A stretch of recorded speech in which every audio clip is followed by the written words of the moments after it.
What attracted you to service in the church as a priest? I have to start with my parents. My family, we are all very active in the church growing up, and I really learned the idea of service to others and service to God. And so I think that initial foundation of where the church was really a centered place for that. And then it was just kind of as my, I guess, clearer my gifts, my abilities came, that I got encouraged by other people. Have you thought about being a priest? Because you seem to be good at explaining the faith. My niece, who's now 20, I think she'll be 23 on Friday, but when I first started thinking about the priesthood, she was like 4 or 5, and she's like, "Are you going to become a priest?" And I said, "I don't know. Do you think I should be a priest?" And she's like, "Well, yeah." I'm like, "Well, why?" She says, "So you can teach me about God." so I think that was a big part, just seeing, growing up in a household where service to God and service to neighbor was how I grew up. What is the highlight of your life of service as a priest? I guess some people would point to things like I can celebrate Mass with the Pope in January, but I think the incident that comes to mind for me was at my last parish. Okay. At my last parish, I met this woman. She was late 60s, early 70s, and she had not been raised in the church and in the faith, and actually was raised in another denomination. Married a Catholic man who died, left her a widow with children, and she was pretty young. And then she raised the kids in the faith. Never really thought about it, and she heard me say something at a Mass, and she realized she really wanted to become a Catholic so she could receive communion. And so she thought it'd be this long process, but she had been coming to Mass almost every day for years. And so I asked her some questions.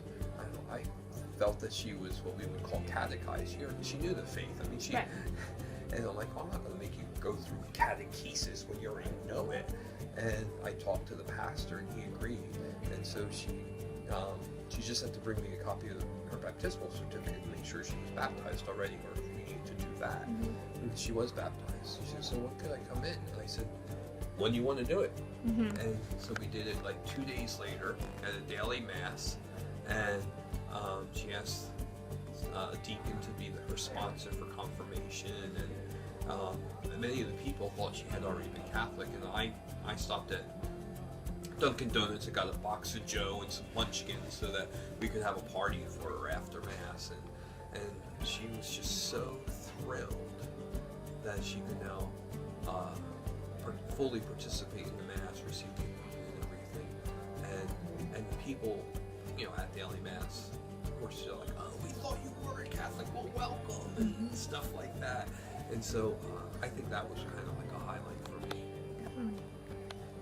What role does daily prayer serve for you as a priest? It's foundational for me. I can't really do what I do without prayer. I mean, yeah, I guess I could, come here, talk to you, come talk to students. I could go through all the motions, but I think people would sense that. I mean, I know I've met priests who, for whatever.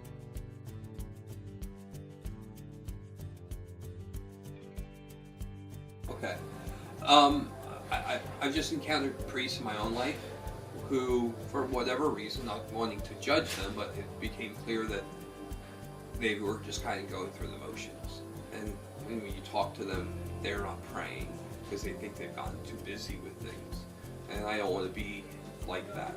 I want a person, when they come to me, whether in good times or in bad, that they encounter Christ. And for them to encounter Christ, see the joy that Christ brings me, I have to have that relationship with Christ. So it means I have to make my prayer life a priority so that I can serve. What is the most difficult thing about being a priest? I think at times loneliness. Not just because we can't marry or anything like that. I think it's more with the shortage of priests. We're more often living alone, and even the few times. And actually, this is the first time I've been living alone as a priest. And the first 9 years, I always lived with at least one other priest. But even in some of those places, we would get so busy because of the shortage of priests that we didn't really even see each other. Like the last parish I lived at, we basically all lived, it was one house, but the house was divided into 3 apartments, so I had my own kitchen and everything. So it quite literally could go days of just like only seeing them in passing. And that can become a little lonely at times. And also I think our lives can be a little bit different than other people, and so they don't always it's sometimes hard to talk about. There are things that we can't talk about because of the nature of what we do, but people don't always have the framework of like, what's that like? What is the experience of celebrating the Eucharist like for you? It's amazing. It is certainly the highlight of my life as a priest. What is the experience of celebrating the sacrament of penitence and reconciliation, or the experience witnessing the sacrament of marriage like for you? Reconciliation or penance or confession has so many names. It's an incredibly humbling thing. I mean, of course, you get some people who come in kind of routinely, rattle off their list. But I would say, by and far, most people, they take it very seriously when they move, and to see their humility of recognizing their need for God, and how and when they're talking about, in a sense, their failure, they're also talking about how much they love God and how sorry they are that they disappointed them, disappointed God by not living up to what He's asked them to live up to. And to me, that's just so humbling and moving, and to again now be, in a sense, the instrument of God of that embrace that Christ offers us to be reconciled and say, I don't want you to live with the burden of your sins anymore. Come to me, as it says, all you who are burdened and find life, or laden and find life burdensome, I will give you rest, and that I can be part of that. Marriage is hard. Not only because, I hate to say it, a lot of our couples today don't take it seriously. And it's sad. Some people there have been some talk saying that the real vocation crisis in the church is really in marriage and not in the priesthood. Because a lot of young people aren't getting married, they're just living together. But even a lot who do seek to get married, they seem to always approach it like, Jesus gives us those. How can we get that message out that this is a beautiful thing, and to make people really accept it as beautiful? Where do you find your strongest support for your vocation? I have to start again from the beginning, my family, just as it was in my family, and their witness of service and love of God and love of neighbor was so influential to me coming to this point in my life. There's still a big source of support with that. But then also I have some good friends who are priests. And there's... What do you think people should know about the life of a priest that they may not be aware of?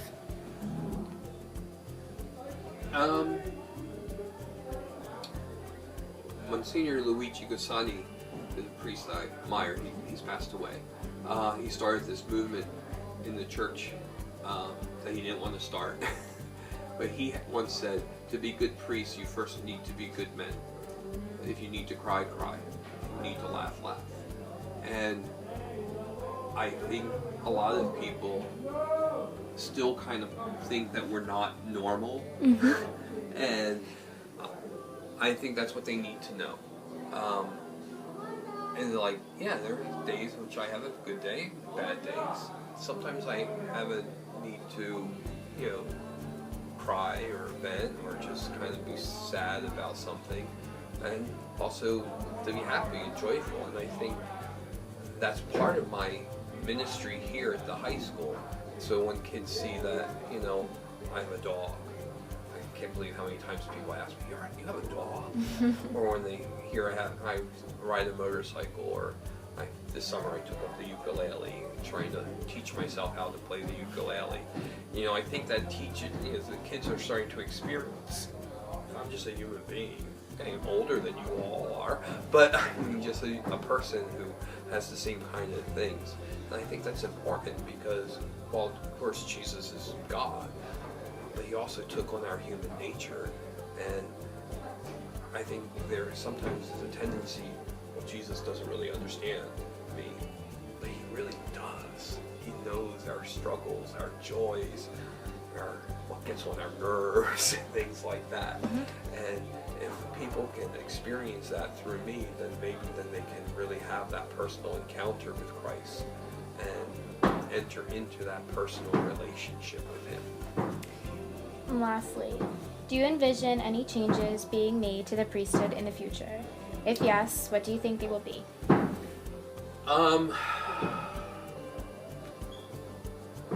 First, they're always talking about things. Probably the only possible change I really see is the possibility of admitting married men into the priesthood. The celibacy is a discipline. It's not a teaching of Christ. I mean, it is something that has not always been part of the church's teaching. I don't think it would be as easy as most people think, because there's a reason why you don't see many priests on the Fortune 500 list, and we don't make a lot of money, and I'm not looking to make a lot of money. But if I was now married and had children, my own children, I would obviously need to be making more than I make now. And I don't know if the church, the parishes, can afford that. And so then do I have to get a part-time job? And then what does that do to the ministry? I mean, I see the celibacy as giving me the freedom to truly embrace my spiritual bride, which is the church, which is all the people in the church.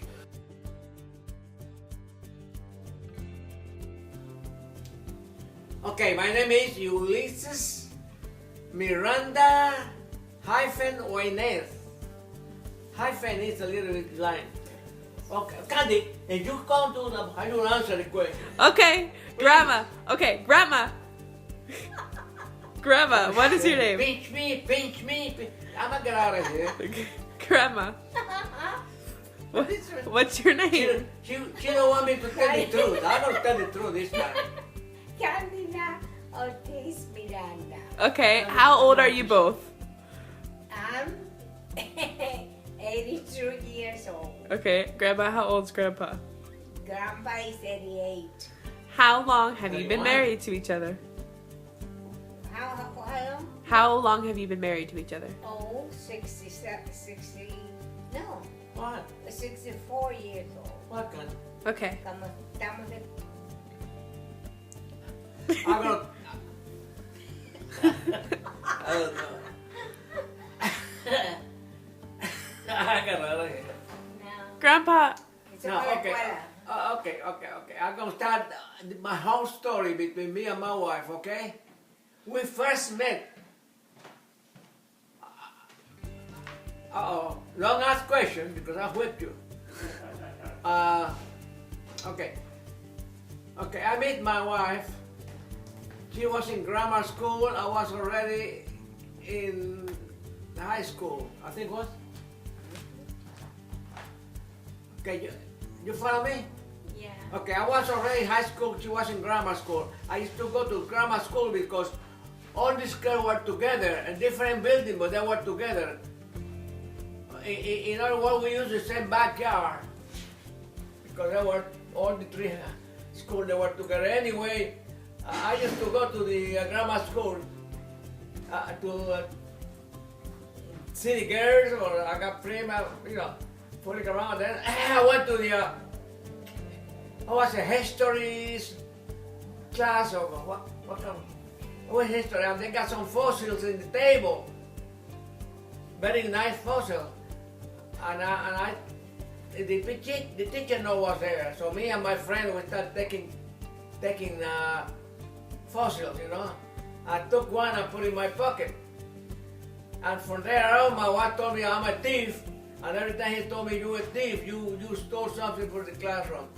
That's joking. That's the way it was. Now what else you want to know? How long did you wait to get married? How what?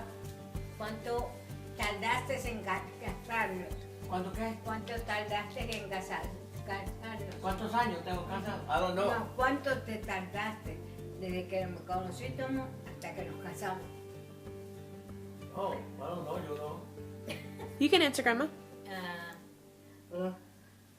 I was 15. Yeah, some And, 16, we married when because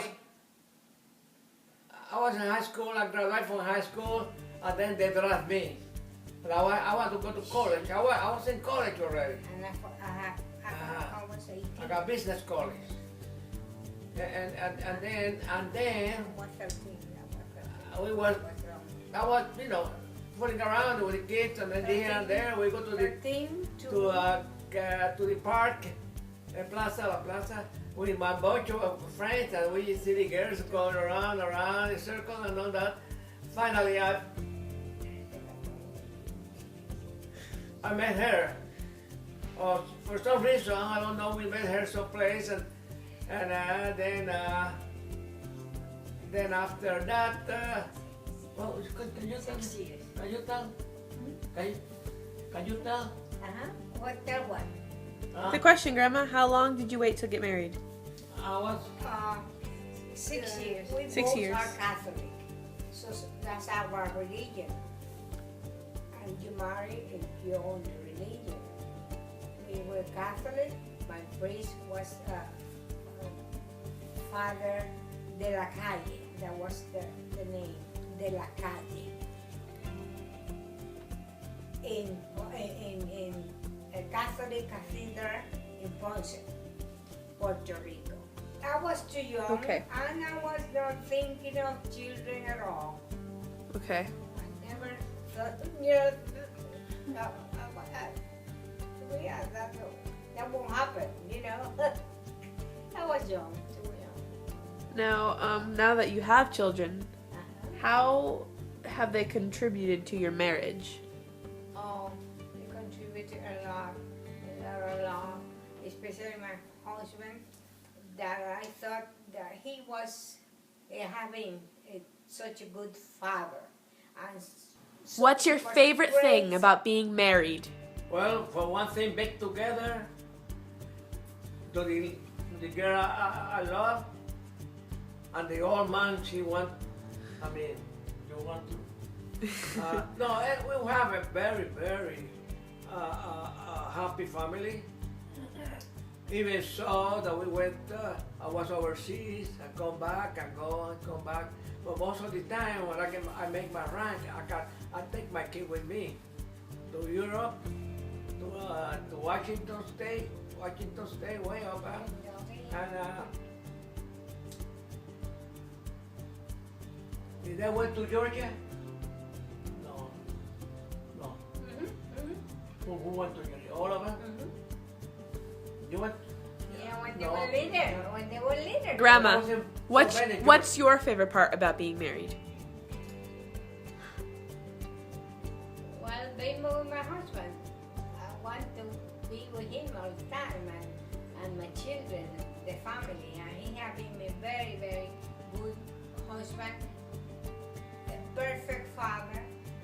I think better than a mother, because I was good, but Daddy was, oh my Lord, he was crazy for the kids. He loved the kids so much. He saw home, the kids were with him. Next to him, he down the floor with him, with them, was What's that kind? the way you were with Huh? the way you were with the kids. Como te The Part only of thing marriage. difficult in my marriage that I'm talking about, Uh-huh. everything was okay. The only thing that my job, I stayed too much time away from my family. Because even so, I was in Oklahoma, and I was in Germany also. When I was married, I was going to the field most of the time. For a week, for 2 weeks, for almost a month. Because I had to go to the field to fire the rockets, and to fire this, and you know, that's the way it was. That's the only thing I don't like. But every time I come home, we celebrate, we do this and we do that. In Germany, mostly every week, we have some kind of fest. They call it fest. And she was born there. We will go to the Oktoberfest. We go to the Rhine-Main River to make a picnic. So that was a beautiful, beautiful place when I was able to go. Then the army take always time going here and there. What- Mama stay alone. What about you, Grandma? The most difficult part? Well, being away from my husband, but everything, my marriage, everything was so fine. We had no difficulties, no problems. Daddy never went out, not even one time. Wow. Well, Never. Never was. Went out. Like all the men, you know, they say Fridays we go out. No, we always go with us and all with the children, all the time. So my marriage was such a out of the world. When I was married, and I had to go back to Panama. For Panama, I think they gave me a leave or something to go back to see my wife and all that. And I come back to Panama, and from Panama I leave from Korea War. In Korea War, we ride, bam, bam, bam, bam, bam. When I cook, I come back from Korea, I lie, of course.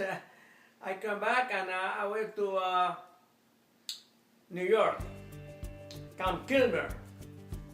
I stayed in Camp Kilmer for about a week or so. I told my wife what I was and so forth, and they said they're gonna get me. And Mr. Ugarte came in with all the people to see me, but they could find me because they didn't know me, they never seen me before. But as soon as I saw her, I know he was the one that was looking for me. But you know, I got a good memory. I never seen her, but I can, you know, I can feel that other way because we're looking. And now he was, you know, he was a Latino. And then finally they bring all these girls. Say, oh, here it is. And then we get together and we went to the Bronx. I tell you for the truth. And then from there we went back to Puerto Rico. Then took me to Puerto Rico. Back home, you know. But Puerto Rico, they asked me if I want to re-enlist or stay. I said no. But Mama asked me how much money they're gonna get. I told him. And my wife said, yeah, go ahead, really. They gave me a lot of money. So for that time, a lot of money. It was $500. No, 600. Grandma, do you have any